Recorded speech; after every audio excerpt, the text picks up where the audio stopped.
Baiklah, kita akan bahas tentang dimulai Ramadan ini dengan motivasi. Setiap tiba Ramadan, saudaraku seiman, Rasulullah SAW selalu bersabda, dan setiap momen sebelum Ramadan selalu hadis yang serupa. Beliau mengatakan, hai manusia, telah sampai kepada kalian bulan Ramadan di depan mata sekarang. Seperti kita ini tinggal tunggu hari, insya Allah. Bulan yang penuh dengan berkah dan rahmah. Yang dimaksud dengan penuh dengan berkah adalah segala sesuatunya akan cukup, bahkan melebihi kebutuhan. Seperti kasus misalnya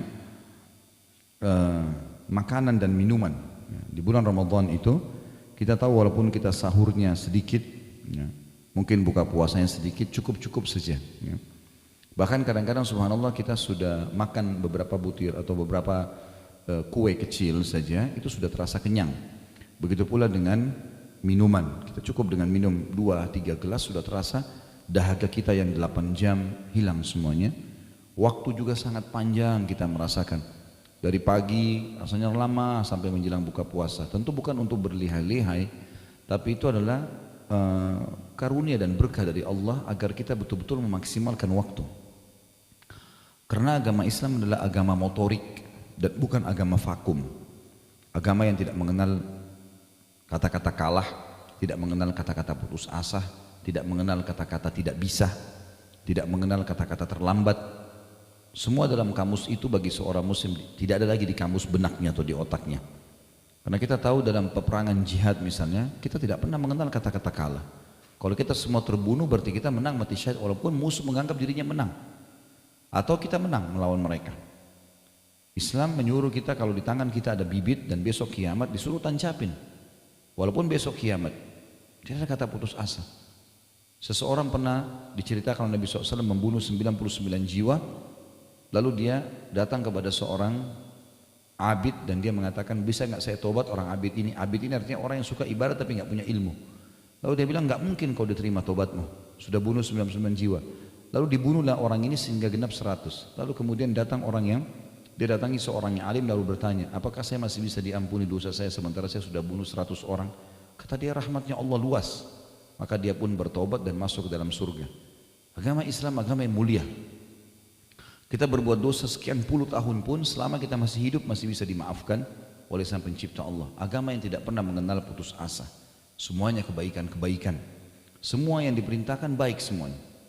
Disuruh berbakti sama orang tua, jujur, amanah, tanggung jawab, dermawan, ramah, santun, segala macam. Dan dilarang semua yang buruk-buruk, kasar, mencuri, mengambil haknya orang lain, apalah segala macam dilarang.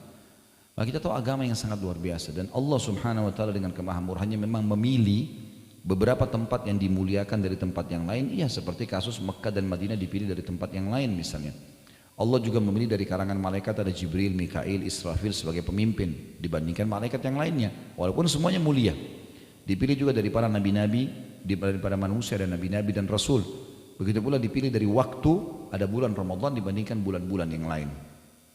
Makanya Nabi SAW menggembirakan para sahabat mengatakan akan datang atau telah datang kepada kalian bulan yang penuh dengan berkah plus rahmah.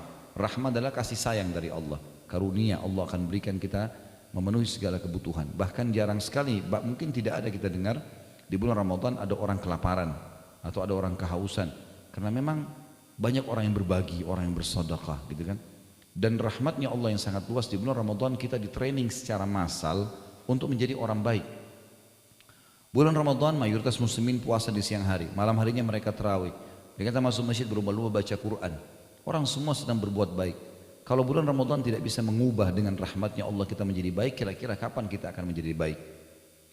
Lalu kata Nabi SAW, pada bulan itu Allah melihat persaingan kalian. Tunjukkanlah yang terbaik dari kalian.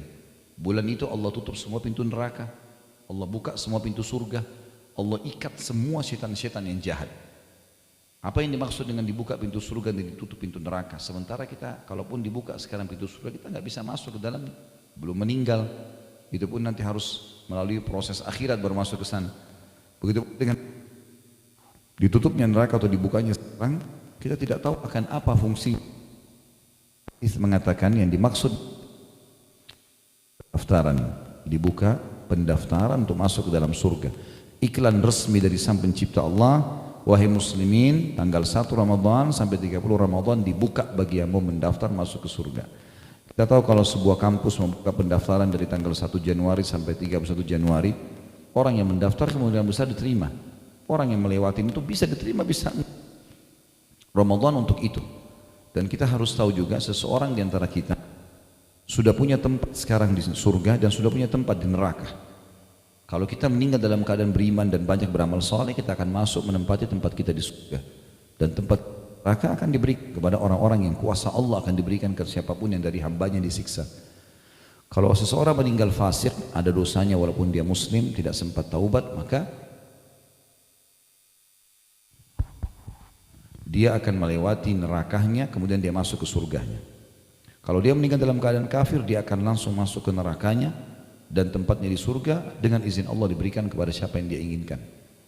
Di bulan Ramadan terbuka pendaftaran masuk surga dan dihapus nama-nama setiap orang yang terkait dari api neraka.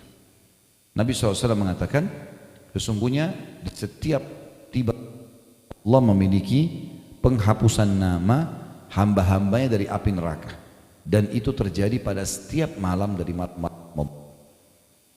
Juga dalam hadis yang lain, kalau tiba Ramadan maka Allah menurunkan malaikat, kemudian malaikat itu menyeru mengatakan, hai pelaku kebaikan, bersegeralah meninggikan derajatmu di surga, karena surga sedang dibuka pintunya. Kalau kita biasa di level A, pindah ke level yang lain lebih tinggi. Dan hai pelaku keburukan, berhentilah dan bertaubatlah karena pintu neraka sedang ditutup. Jadi seperti orang kalau buat kriminal nggak masuk penjara. Tentu bukan kita mudah-mudahkan supaya buat kriminal, tidak. Artinya saatnya dia bertaubat kembali ke jalan Allah Subhanahu wa taala. Dan syaitan-syaitan belenggu, musuh kita yang biasa menyesatkan kita dari jalan Allah, belenggu namanya. Di belenggu ini leher, tangan dan kaki diikat. Kalau kita sedang lomba lari, kemudian ada syaitan, ada musuh kita yang sedang bersama dengan kita berlomba lari, lalu dia dibelenggu, kita tetap akan menang. Jalan santai pun kita akan menang. Dan ada orang yang sayang sekali begitu tiba Idul Fitri, bila Allah panjangkan umurnya, dia sudah sampai di garis finish, tinggal selangkah lagi, bukannya memicu lebih cepat, enggak, dia duduk berhenti menunggu syaitan atau musuhnya mendekat, sehingga kembali lagi pada kemaksiatan dan pelanggaran-pelanggaran agama yang telah dilarang. Kalian, Ramadan harus betul-betul dijadikan momen perbaikan jiwa, menjadi lebih baik dari sebelumnya. Dan ada di buku kita ini, kiat-kiat menghidupkan bulan Ramadan, ada dua bahasan. Bahasan yang pertama berhubungan dengan 10 jenis amal soleh yang sangat ditekankan. Kemudian juga ada tuntunan praktis puasa Nabi Muhammad sallallahu alaihi wasallam. Sebagaimana kalau Bapak Ibu lihat daftar isinya ada itu ya. Setelah muqaddimah ada amal-amal soleh bulan Ramadan 10 poin. Kemudian ada yang sebelahnya tuntunan praktis puasa Nabi sallallahu alaihi wasallam, dari definisi puasa, hukum-hukum puasa, keutamaan puasa dan seterusnya, sampai hukum-hukum puasa bagi wanita. Ini saya harapkan setengah buku dari judul tuntunan praktis ini Bapak Ibu baca sendiri di rumah. Saya tinggal fokus ke 10 amal yang diperintahkan oleh Nabi sallallahu alaihi wasallam. Yang pertama, teman-teman sekalian,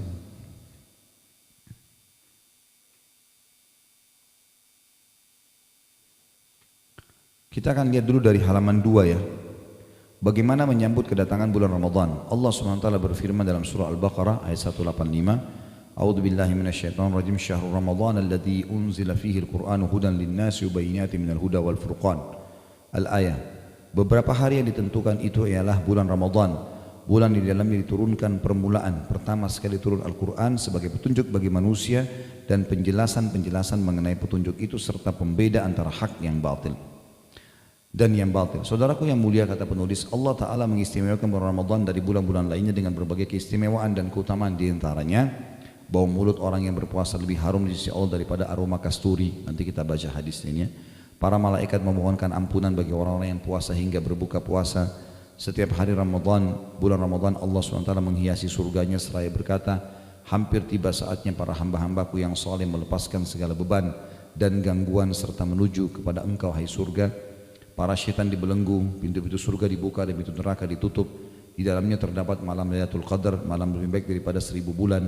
akan diberi pengampunan bagi orang yang berpuasa pada malam terakhir bulan-bulan Ramadan.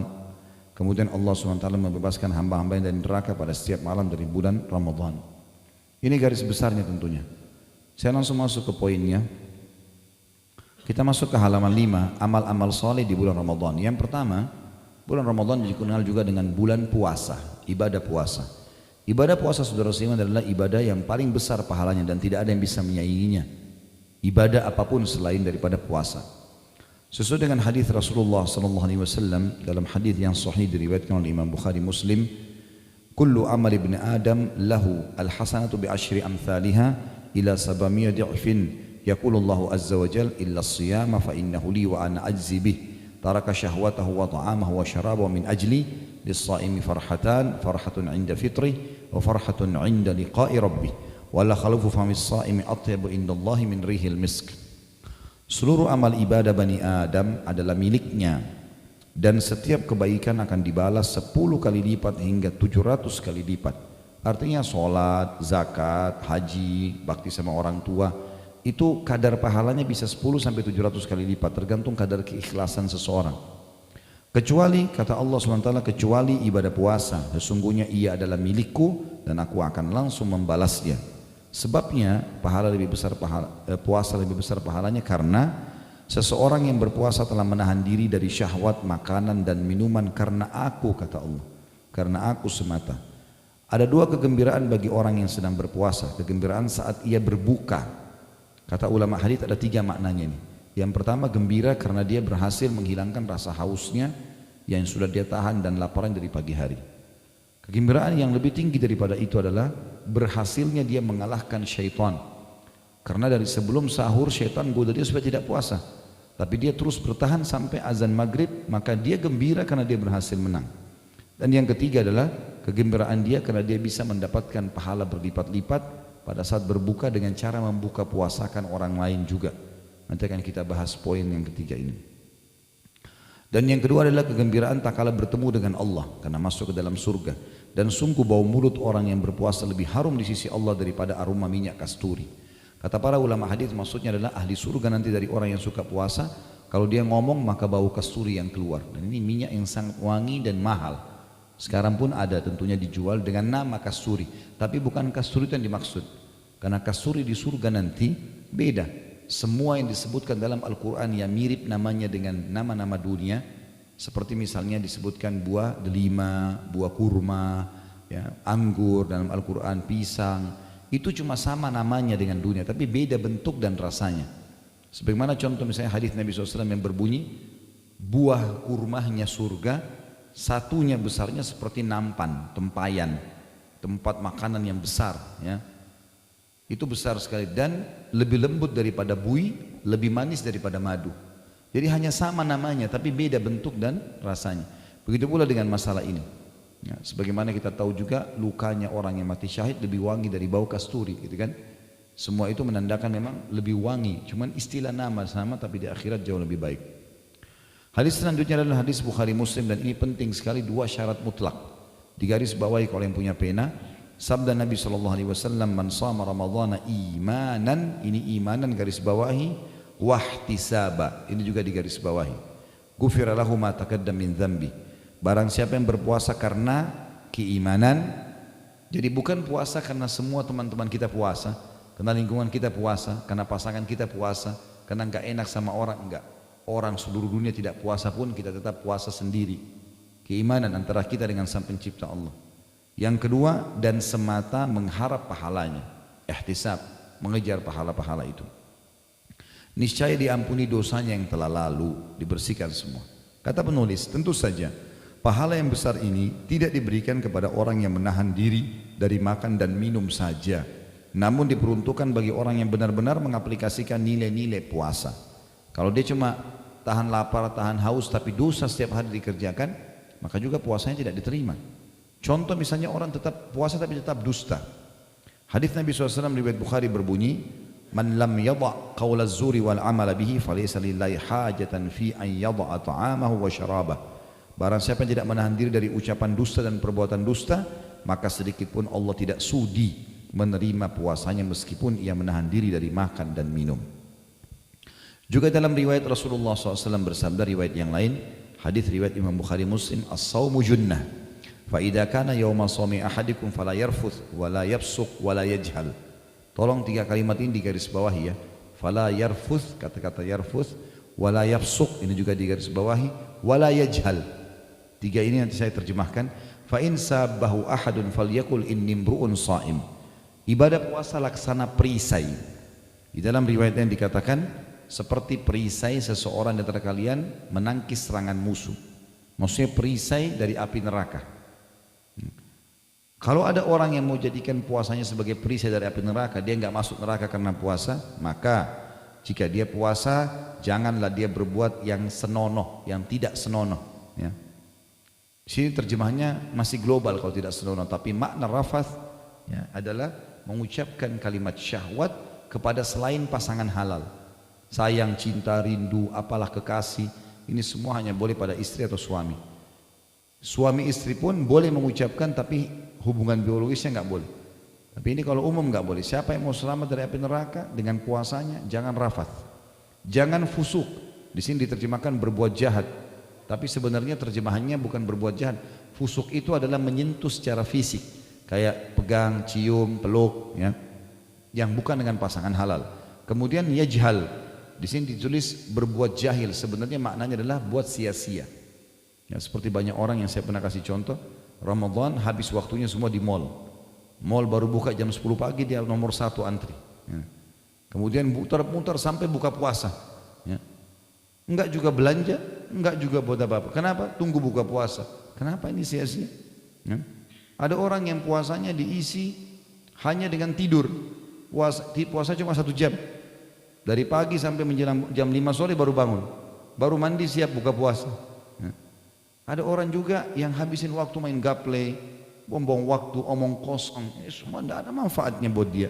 Kenapa enggak majelis ilmu? Kenapa enggak apalah baca Quran? Atau mungkin kembangkan usaha, sesuatu mencari nafkah yang halal, boleh, yang baik-baik semuanya.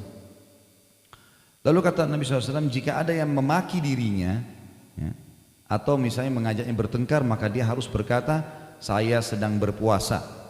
Apa maknanya? Tentu teman-teman sekalian, dalam Islam termasuk kehormatan diri kita, kita enggak berkelahi sama orang. Jadi kalau mau tunjukkan kekuatan nanti di kancah peperangan, jihad ada. Tapi sama istri, sama suami, sama anak, sama teman, bukan tempatnya berkelahi ini. Gitu.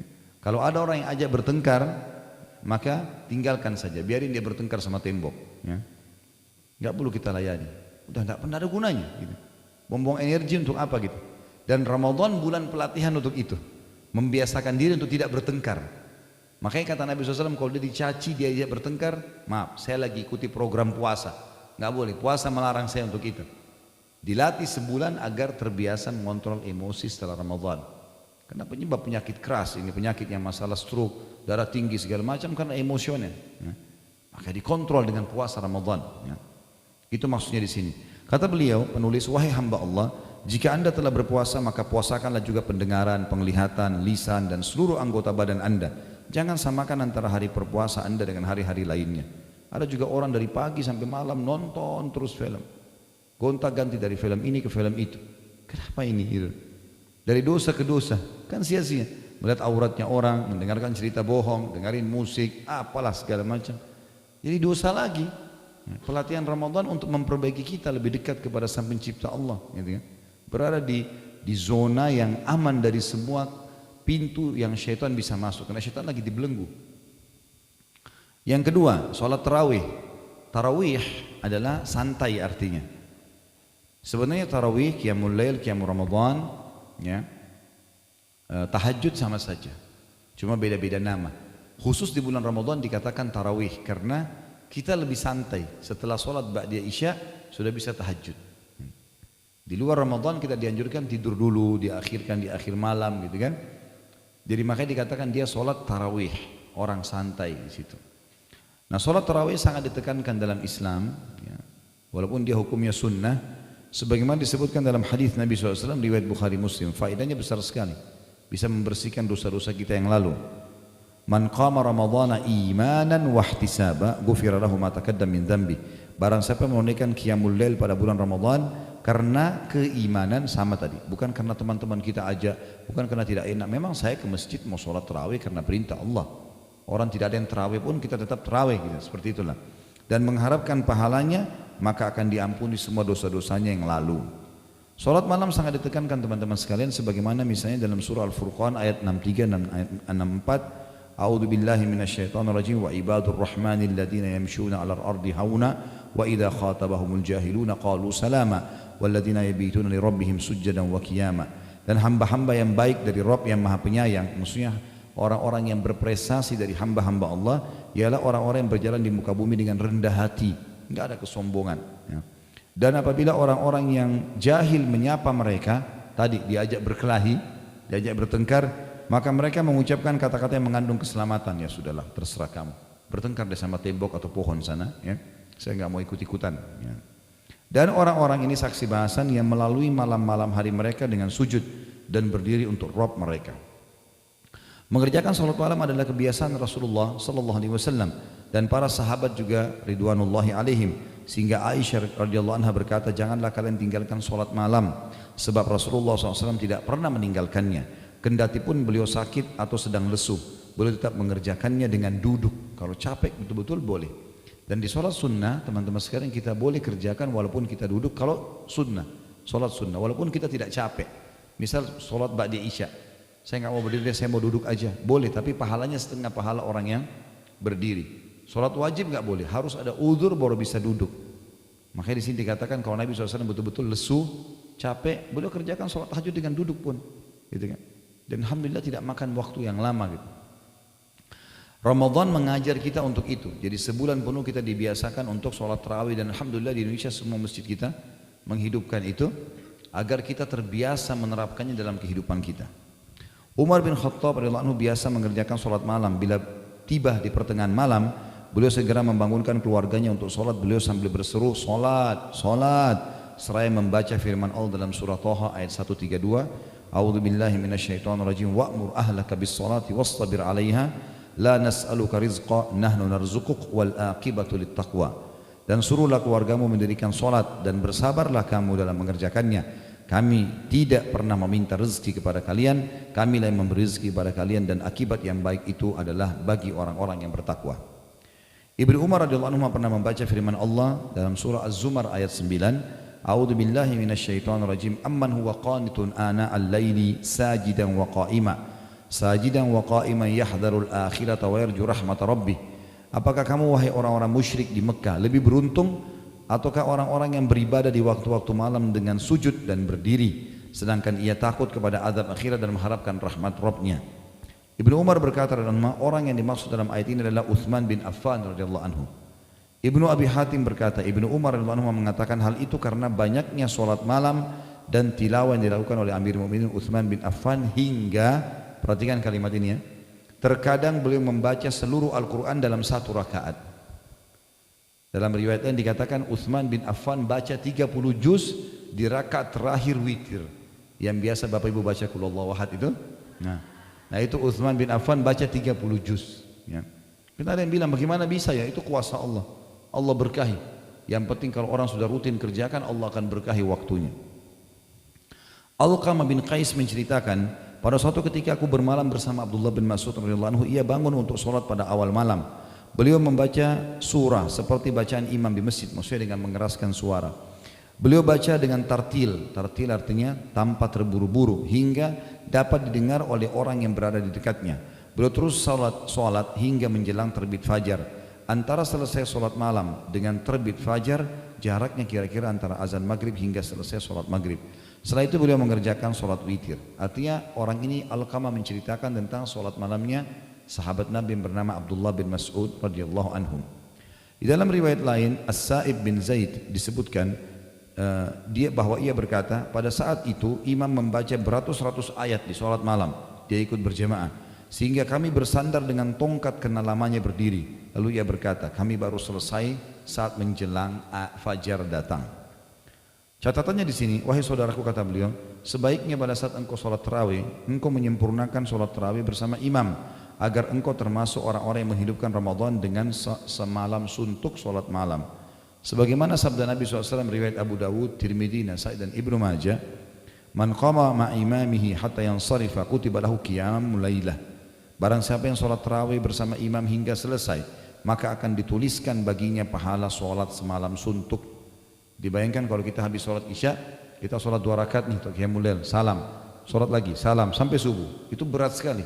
Tapi bisa kita dapatkan dengan cara sholat berjamaah tarawih bersama imam di masjid, laki-laki atau perempuan, gitu kan? Sama saja perintahnya. Kemudian imamnya bubar, sampai bubar, maksudnya sampai selesai sholat witirnya, maka dicatat bagi kita semalam suntuk sholat. Makanya saya sarankan teman-teman sekalian kalau mau sholat 8 rakaat atau 11 rakaat, sholat di masjid yang 11 rakaat supaya kita bubar bersama imam, gitu kan? Kayak kalau imamnya selesai salam sudah bubar namanya sholat witir. Kalau imamnya masih ngobrol nggak ada masalah. Yang penting sudah selesai bubar sholatnya. Kalau kita mau sholat 23 cari masjid yang 23, gitu kan? Supaya lebih tepat mendapatkan pahala ini. Yang ketiga, sedekah. Disebutkan Rasulullah SAW adalah orang yang sangat dermawan dan kedermawan beliau semakin bertambah di bulan Ramadan. Kebaikan-kebaikan yang beliau lakukan di bulan Ramadan melebihi angin yang terhembus. Maksudnya saking semangatnya Nabi SAW lakukan. Dalam sebuah hadis beliau SAW bersabda dalam hadis riwayat Tirmidzi dari Anas radhiyallahu anhu, afdalus sadaqati sadaqatun fi Ramadan.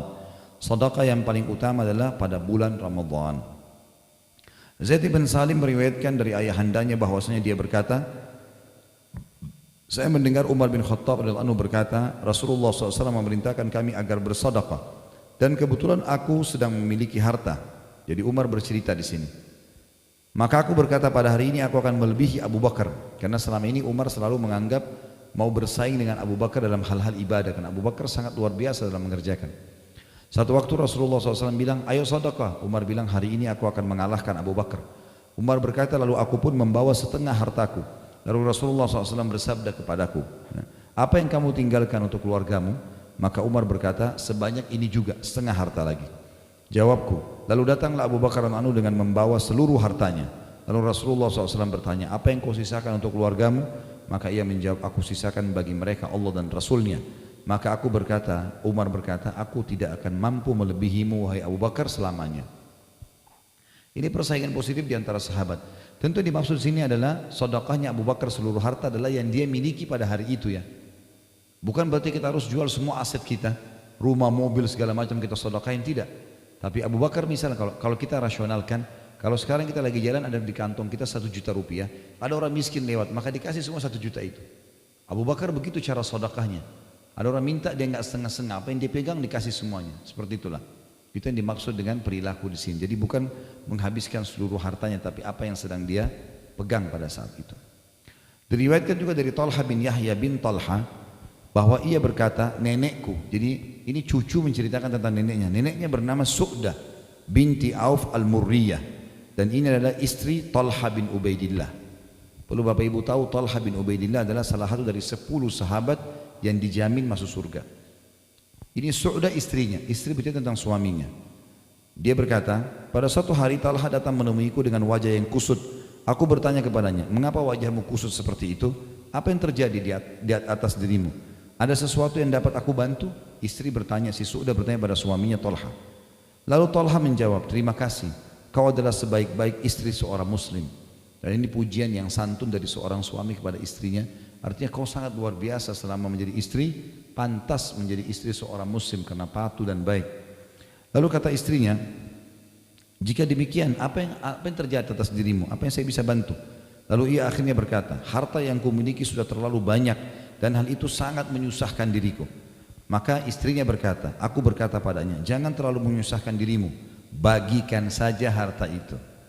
Saya mau tanya ibu-ibu di belakang, begini enggak sama suaminya? Kalau dia bilang saya ada keuntungan sekian, saya mau sedekahin, tunggu dulu, buat saya dulu, beli emas, beli ini, beli segala macam. Ini enggak, silakan sedekahin, habisin, jangan jadi beban, berikan orang miskin.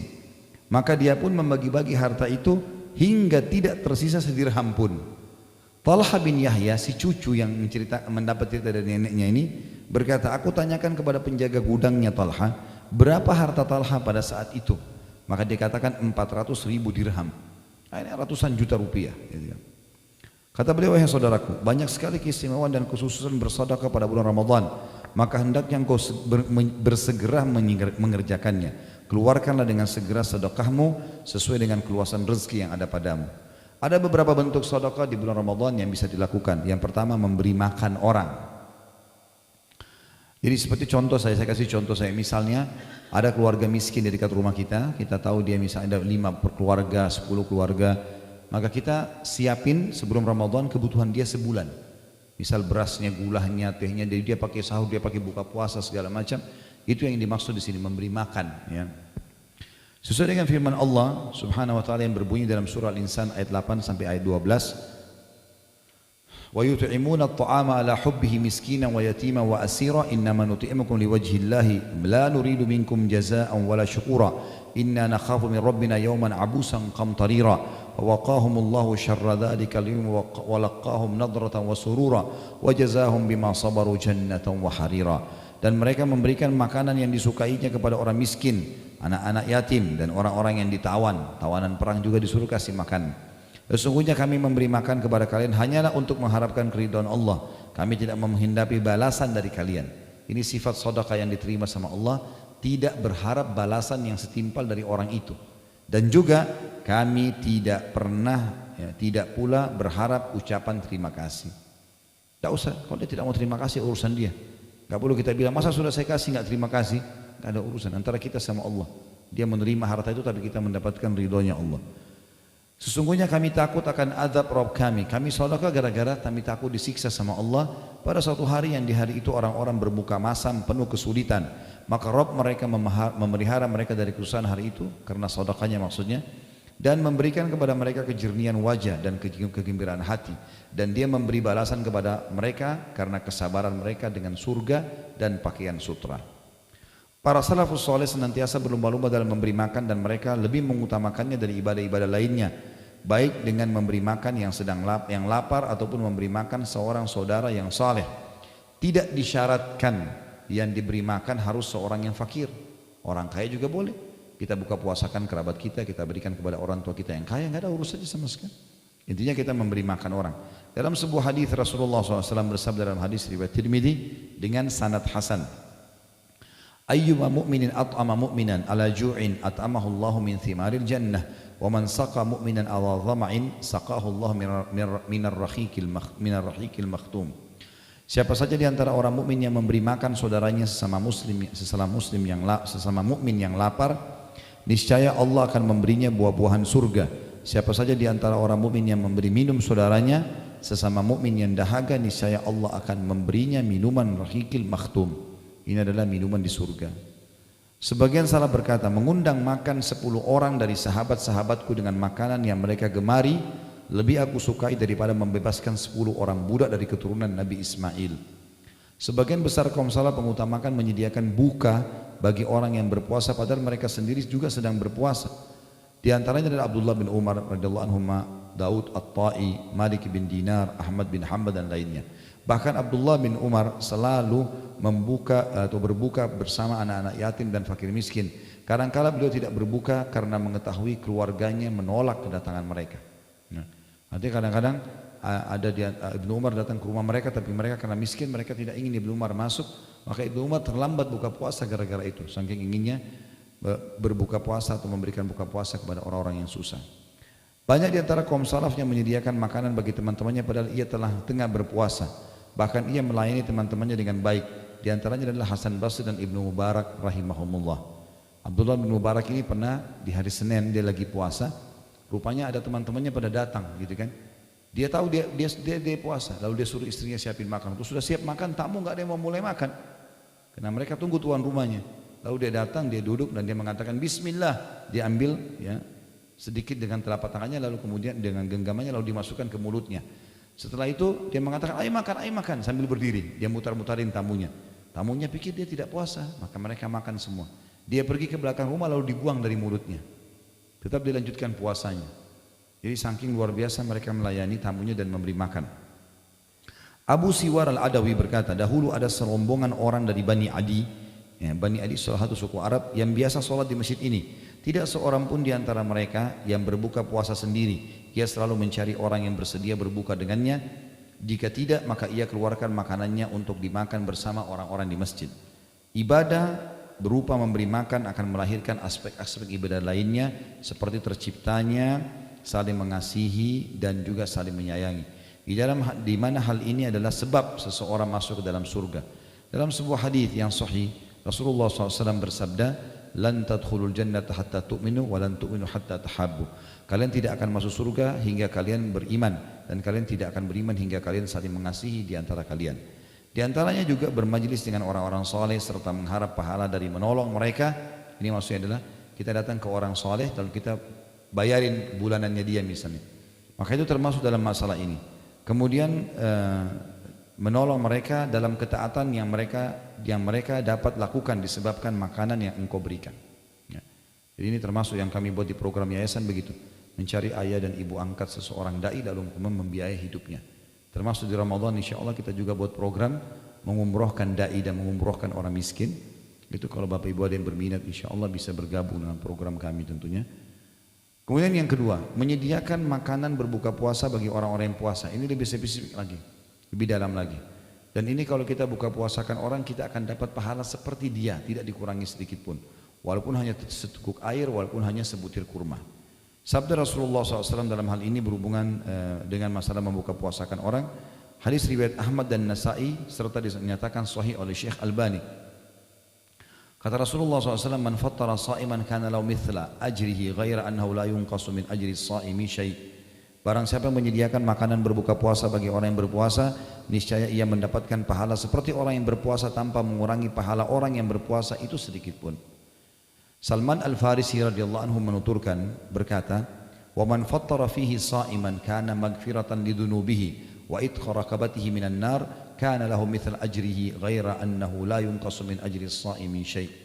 Barang siapa yang menyediakan makanan berbuka bagi orang-orang yang berpuasa, maka itu akan menjadi penghapus dosa-dosanya dan menjadi pembebas dirinya dari api neraka, dan ia akan mendapat pahala seperti orang yang berpuasa tanpa mengurangi pahala orang yang berpuasa itu sedikit pun. Saya punya pengalaman di Madinah waktu pertama saya datang di sana. Mungkin teman-teman yang sudah dengar ini alhamdulillah, kalau yang belum maka bisa dijadikan sebagai pelajaran. Saya kaget waktu itu awal Ramadan tahun 1990 di Madinah. Saya sama teman-teman orang Indonesia mahasiswa semuanya rame-rame pergi ke Masjid Nabawi. Turun dari bus, pas melihat Masjid Nabawi ada banyak orang membelakangi masjid menghadap ke arah kami. Tapi unik karena mereka sangat berdekatan, rapat sekali. Pada saat saya mendekat dengan masjid, saya bertanya-tanya, ini orang-orang siapa ini? Kenapa? Kemudian pada saat sudah dekat saya kaget. Memang kita nggak dikasih celah untuk jalan gitu. Tiba-tiba saya dipegang, dipeluk, teman-teman Indonesia juga ini dipeluk sama yang lainnya. Saya tidak kenal, saya tidak tahu lihat wajahnya, saya nggak kenal orang ini. Saya tahu jawabannya waktu dia bisikin kuping saya. Dia bilang, "Akhi, saudaraku, tolong buka puasa di tempat saya ya." Jadi dia mau dapat pahala membuka puasakan orang walaupun tidak dikenal. Jadi ternyata di dalam Masjid Nabawi itu, teman-teman umroh Ramadan, fenomena ini cuma bisa dilihat di Masjid Nabawi ya. Di Masjid Haram Mekah ada juga tapi tidak banyak. Orang-orang tidak terlalu semangat seperti di Madinah. Kalau Madinah betul-betul kita diperebutkan. Maka di dalam masjid itu ada sufro plastik ditaruh di kiri kanannya jek zam-zam, terus kurma ditaburin di situ. Ada kurma, ada pisang, ada yogurt, ada roti segala macam. Di dalam si ayah atau si kakak menyiapkan buka puasa, si anak atau si adik di luar cari mangsa ini. Nah, kalau kita bilang iya, tangan kita dipegang dibawa ke tempatnya dia. Dan yang kadang-kadang uniknya dia bilang, "Jangan pindah ke situ ya." Kan di depan ada saingannya kan? Kalau di depan biasa juga orang bersaing untuk cari orang buka puasa, di sufrahnya dia taruh lebih banyak, ada kasih apel, ada kasih macam-macam. Lebih enak orang pindah kadang-kadang ke sebelah. Dan dia bilang, "Besok sudah tahu tempat saya buka puasa ya, besok buka puasa sini lagi." Dan kita di luar, dia tidak akan lepas kita kecuali dia sudah punya mangsa lain. Itu luar biasa gitu. Coba bandingkan dengan kita di Indonesia. Sudah dapat giliran dari RT, ya, masih bertanya udah tiba gilirannya, sudah tiba giliran saya. Sebulan sekali kadang-kadang gitu kan. Mestinya semua masjid dekat rumah diblok itu. Ya. Buka puasain, misal contoh, air mineral ya, ini mungkin agak besar, ada yang gelas kan, 30.000 isinya 48 gelas, 30.000. Kalau dekat musola atau masjid dekat rumah kita, anggaplah ada 50 orang yang buka puasa. Kita butuh satu dus 48 misalnya. Kamu kita genapin 50 gelas misalnya, 35 ribu. Saya yakin tidak akan lebih dari 40 ribu lah gitu kan. Itu kita kasih beli 30 dus. 30 ribu kali 30 dus. Kita sudah dapat pahala buka puasa diri kita sendiri hari itu plus 50 orang lain. Berarti 51 pahala buka puasa kali 1 bulan. Berapa banyak pahalanya? Gitu kan.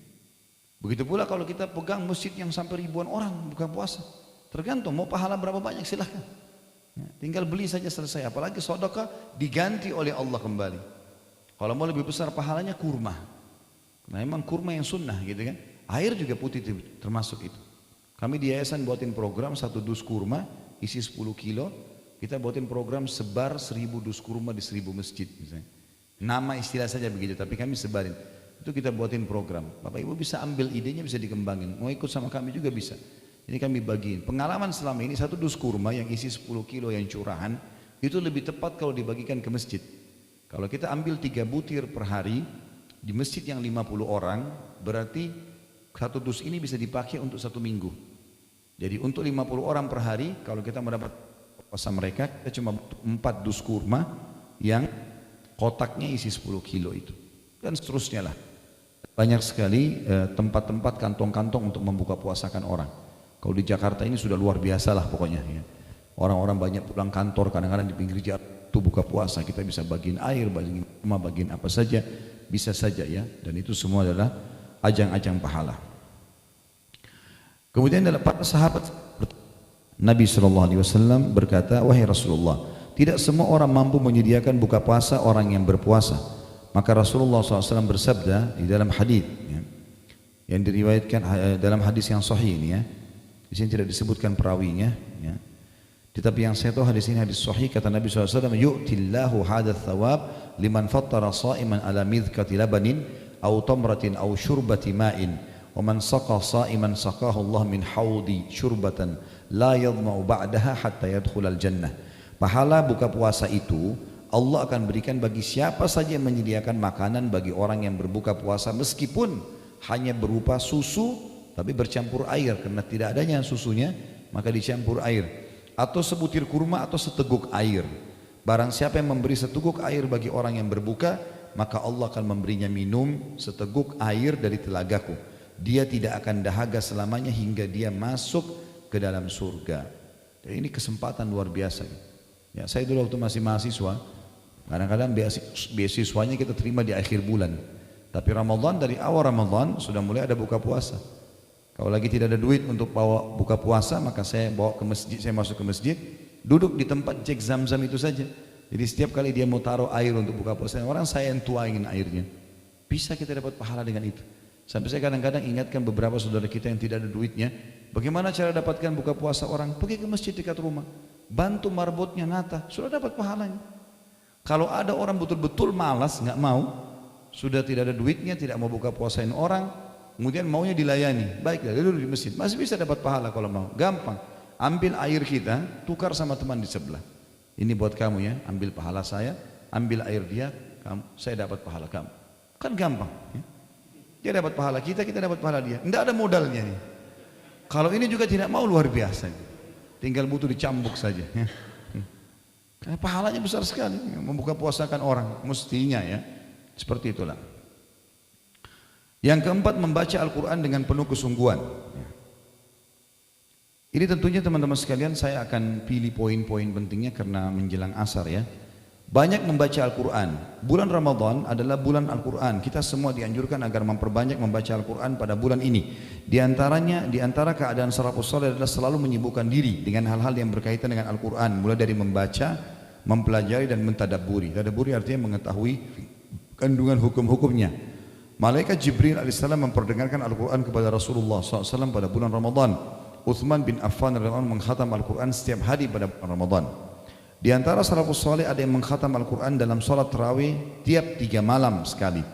Sebagian lagi setiap 7 malam sekali, sementara sebagian lainnya mengkhatamnya setiap 10 malam sekali. Mereka selalu membaca Al-Quran baik di dalam salat maupun di luar salat. Bahkan Imam Syafi'i rahimahullah dapat mengkhatam Al-Quran sebanyak 60 kali di luar sholat pada bulan Ramadan. Artinya sehari 2 kali khatam. Sementara Al-Aswad mengkhatamnya setiap 2 hari sekali. Adapun Qatadah selalu mengkhatamnya setiap 7 hari sekali di 2 Ramadan. Sedangkan di bulan Ramadan beliau mengkhatamnya setiap 3 hari sekali. Dan 10 hari terakhir Ramadan beliau mengkhatamnya setiap malam. Pada bulan Ramadan Imam Az-Zuhri menutup majelis-majelis hadis dan majelis-majelis ilmu yang biasa diisinya. Beliau mengkhususkan diri membaca Al-Quran dari mushaf. Demikian pula Imam Ats-Tsauri, beliau meninggalkan ibadah-ibadah lain dan mengkhususkan diri untuk membaca Al-Quran. Ibnu Rajab rahimahullah berkata, larangan mengkhatam Al-Quran kurang dari 3 hari tertuju bagi yang membiasakan hal itu. Adapun pada waktu-waktu yang utama seperti bulan Ramadan, terkhususkan lagi pada malam-malam yang diperkirakan seperti malam Lailatul Qadar atau di tempat-tempat yang utama seperti Mekah bagi selain penduduk warga Mekah atau selain warga Mekah, maka dianjurkan agar memperbanyak membaca Al-Quran supaya mendapat keutamaan pada waktu yang dan tempat tersebut. Inilah pendapat Imam Ahmad, Ishaq dan juga ulama lain. Demikian yang dapat kita saksikan dari kebiasaan mereka sebagaimana yang telah kita sebutkan tadinya. Kemudian tentu ini, maaf saya langkahi poin ini, masalah menangis tak kala membaca Al-Quran ini juga termasuk anjuran ya. Tentu ini dengan cara membaca dan mengerti artinya. Dengan mengerti artinya. Saya angkat satu riwayat saja di sini. Kita lihat dalam Sahih Bukhari dikatakan Abdullah bin Mas'ud radhiyallahu anhu bahwasanya ia berkata Rasulullah SAW bersabda, bacalah Al-Quran untukku. Aku berkata, apakah aku membaca untuk anda ya Rasulullah? Sementara ia diturunkan kepada anda. Rasulullah SAW bersabda, aku senang mendengarkan dari orang lain. Maka aku pun, kata Abdullah bin Mas'ud, membaca untuk Nabi SAW surah An-Nisa hingga sampailah pada firman Allah yang berbunyi, A'udzu billahi minasyaitonir rajim, fa kaifa idza ji'na min kulli ummatin bi syahidin wa ji'na bika 'ala haula'i syahida. Bagaimana kalau hal orang-orang kafir, keadaan orang-orang kafir apabila kami mendatangkan seorang saksi atau rasul dan tiap-tiap umat dari tiap-tiap umat dan kami mendatangkan kamu hai Muhammad sebagai saksi atas mereka ya, sebagai atau untuk mereka sebagai umat, artinya umat pun akan aku ajak untuk memberikan saksi kepada mereka. Lalu beliau berkata, Nabi SAW berkata kepada Abdullah bin Mas'ud, hasbuka, cukuplah, sampai sini selesai bacaannya. Aku menoleh ke beliau, ternyata kedua mata beliau meneteskan air mata. Dan ini tentu teman-teman sekalian dianjurkan kita membacanya. Sebagaimana juga dalam hadis di situ ada, la yalijun nara man baka min khasyatillah, tidak akan masuk neraka orang yang menangis karena takut kepada Allah.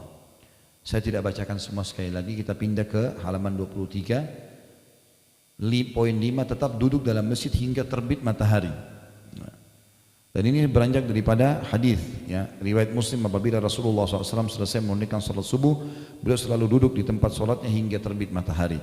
Imam Tirmidzi juga meriwayatkan sebuah hadis dari Anas bin Malik radhiyallahu anhu dari Rasulullah SAW bahwa beliau bersabda, "Man shalla al-fajr fi jama'atin thumma qa'ada yadhkurullah hatta tatlu asy-syams, thumma shalla rak'ataini kanat lahu ka'ajri hajjatin aw umrah tammatun tammah." Barang siapa yang sholat fajar berjamaah di masjid kemudian dia tetap duduk berzikir mengingat Allah hingga terbit matahari lalu sholat 2 rakaat, ada pendapat ulama mengatakan sholat syuruk, ada yang mengatakan sholat duha, dua-duanya boleh, maka seakan-akan dia telah mendapatkan pahala haji dan umrah sempurna. Nah, ini kesempatan diperoleh di bulan Ramadan ya, apalagi kalau teman-teman yang kerja di hari weekend bisa di Sabtu pagi, di Ahad pagi, ini juga boleh dilakukan. Yang keenam, ini poin ke-6 juga mungkin akan saya langkahi secara globalnya ya, secara spesifiknya, tapi saya akan terangkan secara global. Iktikaf. Iktikaf artinya mengikat diri dalam masjid untuk ibadah kepada Allah dengan meninggalkan semua aktivitas dunia. Dan sebagian ulama mengatakan minimal iktikaf yang baik itu adalah antara sholat ke sholat, duhur ke asar, ya, maghrib ke isya, itu minimal. Kalau 10 akhir Ramadan dianjurkan minimal 1 malam. Minimal 1 malam. Kalau yang saya pernah lakukan, saya kadang-kadang di 10 terakhir Ramadan, terutama di malam ganjil, kalau lagi tidak keluar kota, lagi di Jakarta, saya sering membawa istri sama anak saya pergi ke Atin, waktu itu kena dekat dengan rumah kami. Kemudian ikut sholat isya berjamaah, sholat tarawih, kemudian bawa ada termos teh, bawa makanan untuk sahur segala macam, dan kita boleh menebar tempat yang semua orang banyak itikaf di situ. Duduk baca Quran, nasihatin, saling nasihatin gitu kan. Nanti jam 1 ada sholat qiyamul lail lagi sampai sekitar hampir jam 3 sahur, habis sholat subuh pulang ke rumah gitu kan. Terutama di malam-malam ganjil.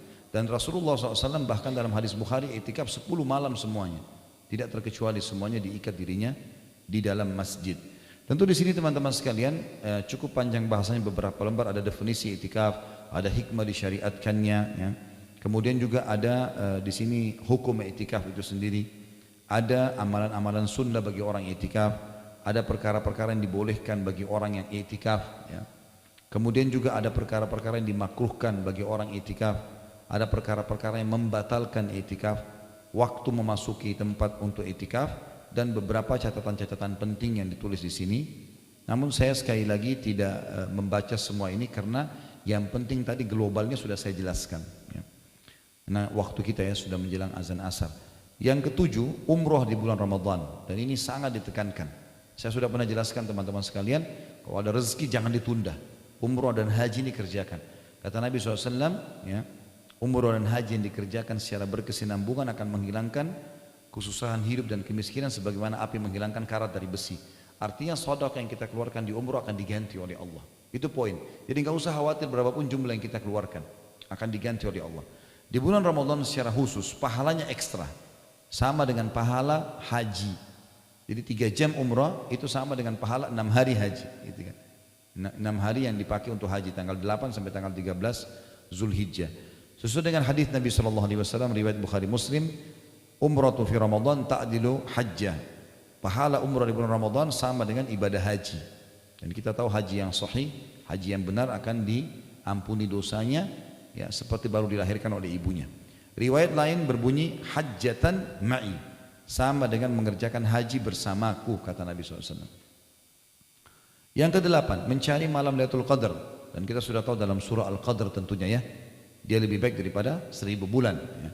Rasulullah SAW bersabda, yang sangat ditekankan di Lailatul Qadar ada 2, sholat tahajudnya dan membaca doa yang akan kita baca nanti sebentar lagi riwayatnya. Kalau tentang sholat malamnya, hadis Bukhari Muslim di halaman 35 di situ, Rasulullah SAW bersabda, man qama lailatul qadri imanan wa ihtisaba, ghufira lahu ma taqaddama min dhanbi. Barang siapa yang bangun di malam Lailatul Qadar karena keimanan dan mengharap pahala, maka dosa-dosanya yang lalu akan diampuni. Juga dalam Musnad Imam Ahmad, Rasulullah SAW bersabda, man qamaha ibtigha'aha thumma waqa'at lahu, ghufira lahu ma taqaddama min dhanbi wa ma ta'akhkhar. Siapa yang bangun untuk mengerjakan sholat malam karena betul-betul di Lailatul Qadar ya, mencari pahalanya, maka akan diampuni dosa-dosanya yang telah lalu dan juga yang akan datang. Jadi ini intinya adalah amal yang pertama di Lailatul Qadar kita sholat malam. Yang kedua di halaman 37, pas di atas poin 9 itu ada riwayat, dan dalam kitab Sahih diriwayatkan dari Aisyah radhiyallahu anha, beliau berkata, ya Rasulullah, apa yang aku baca bila bertepatan pada malam itu? Maka Rasulullah SAW bersabda, bacalah, Allahumma innaka afuun tuhibbul afwa fa'fu anni. Ya Allah, sungguhnya engkau maha memberi ampunan dan menyukai orang-orang yang memohon ampun, maka ampunilah aku.